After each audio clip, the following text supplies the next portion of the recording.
Okay, Nico, thank you very much for meeting us. Can you please tell me about Takeoff North America 2025? What do you think of the participation this year? How it's been like so far? Yeah, absolutely. So we're here on the final day of Takeoff North America 2025 in fantastic Tallahassee, Florida. The participation has really stunned us actually this year. The event is now in its eighth iteration and we go from strength to strength. This year we have had over 180 organizations, over 15 of the region's carriers attend. And crucially, the most important metric for us is number of meetings. And we've had over 700 meetings in just 2 days alone. And that figure really can't be underestimated. The return on investments for delegates for us is absolutely crucial, but also for the host sponsor partner. So to have over 700 meetings over 2 days, and these are all key conversations between airports and airlines that will really drive the future of air service development across North America over the coming years. It's great to see so many have attended. I think the destination helps with it being so sunny as well and such a fantastic city, but we've been delighted overall. Great. Now, with Takeoff North America is one of the few forums that focus exclusively on domestic air service development. What makes this event unique and valuable for regional airports, small hubs, and why do you guys focus on regional and small hubs anyway, to begin with? Yeah, it's a great question. And as I say, the event's in its 8th year. The idea essentially came from giving smaller regional hubs and airlines an opportunity once a year to come together to really discuss their likewise strategies, understand if there are any synergies where they can work closer together. And for us, Takeoff North America was then born. It's since grown to where it is today, to where when we announce our next host, and we've just announced Northwest Arkansas as our 2026 host, to Takeoff North America, it goes straight into the delegates' diary as a real point where they understand that they can have a super intense couple of days meeting key airlines, meeting their key airports, and the value is there for them as well. It's a very important event for the meeting side, but also from a conference perspective.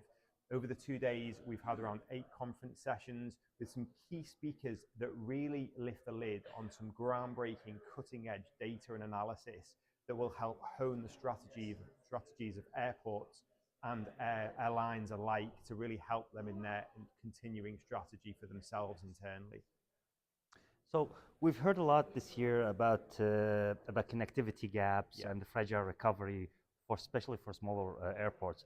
From your vantage point, what progress are you seeing across network, and how events like Takeoff accelerate that?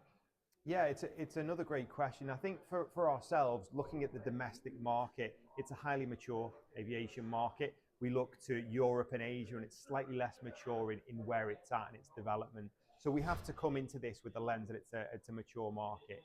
What that gives regional airports, though, is an opportunity to be a point of difference, to be a diamond waiting to be discovered by an airline. And it's those carriers that understand that actually, if you look away from your major hubs, and the key growth leisure markets, there are certain points where you can launch routes, put aircraft into, and see some real key financial returns. And from the other side, the airport side, it's those that understand that you have to offer a carrier, offer an airline a certain package of potentially incentives, really showcase your destination as to not what it is right now, what it has been previously, but what the opportunity is for a carrier to come in now and grow over the course of the next 3, 5, 7 years with you and really become a key player in that market. And I think you see that from some of the airports here who really do a great job of presenting that. Of course, data is important. It's always going to be important, and it becomes more and more important as we look at things like catchment and understanding where we can pull leakage from. However, being in person at an event together in the room, speaking to each other, building relationships, whether they're embryonic or quite mature and advanced, is absolutely crucial. And in my opinion, air service development is rooted in the people and rooted in relationships. So, last question for you. I know I want to ask your view about the current situation that we have with the government shutdown and all the anticipation about the delays and the basically at airports and airlines, and then we heard about like 10% is being cut down. How do you look at that as a as a disturbing kind of like agent to the business, to the growth, to the acceleration of keeping up with the demand, right? Yeah, it's an interesting question, and we came into this event, I think, 35 or 36 days into the government shutdown, which I believe is one of the longest ever.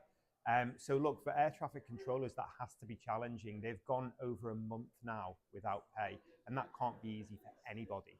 Air traffic controllers, as we know, are very, very hard working, but it must put pressure on morale. It must put pressure on resource.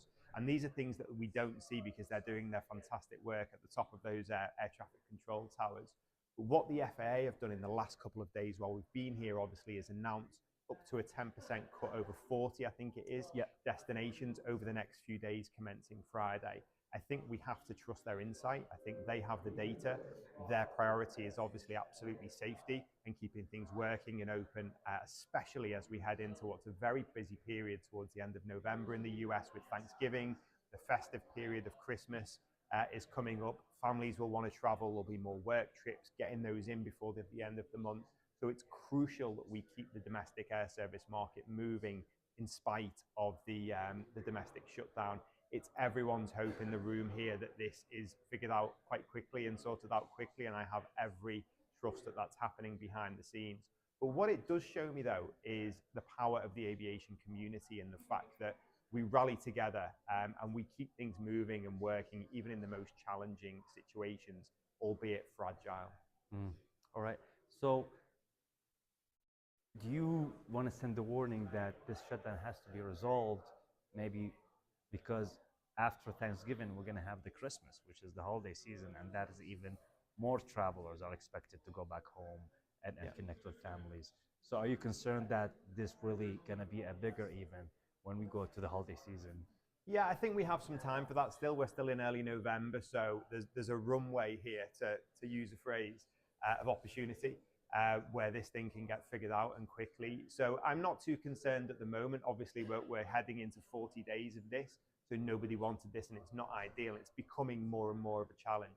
But look, let's see how things play out in the coming days. I know there are negotiations happening across this week and into next week. So our hope is that this thing gets figured out quite quickly and we can go through a very profitable Thanksgiving festive period for carriers and airports alike. All right. Well, Nico, thank you very much for your time. I really appreciate it. Pleasure. Thank you, sir. Thank you. Appreciate it.